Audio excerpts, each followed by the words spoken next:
எல்லாருக்கும் வணக்கங்க. நாங்கள் இப்போ சென்னை விமான நிலையத்தில் இருக்கோம். நம்ம அண்ணன் அண்ணாமலை மாற்றத்திற்கான அரசியல் பயணத்தை நோக்கி அவங்க படையெடுக்கிறாங்க. அவங்க வந்து கல்ட் பாலிடிக்ஸ், இந்த கேவலமான அநாகரிகமான அரசியல்லேருந்து முழுக்க மாற்றி மக்களுக்காக, தமிழ்நாட்டு மக்களுக்கு நல்லது செய்யணும் அப்படிங்கிற ஒரே நோக்கத்துக்காக ஒரு அரசியல் இயக்கம் உருவாக்கியிருக்காரு. We the leaders foundation. அதை ஆல்ரெடி அண்ணா ஆரம்பித்து நடத்திட்டு இருக்கிறது தான். வாலண்டியர்ஸ் நிறைய பேர் இருக்காங்க.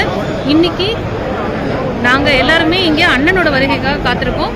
இப்போ அவங்க சென்னை விமான நிலையத்துக்கு வரப்போகிறாங்க. டெல்லியிலேருந்து வராங்க. அவங்கள வரவேற்கிறதுக்கு தான் இந்த இளைஞர்கள் பட்டாளம். நாங்கள் பெரம்பலூர் மாவட்டம். நான் வந்து பாரதிய ஜனதா கட்சியில் மாவட்ட பொதுச் செயலாளராக இருந்தேன்.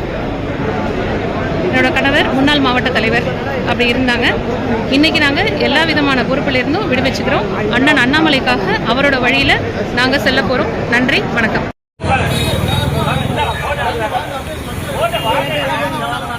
Gracias.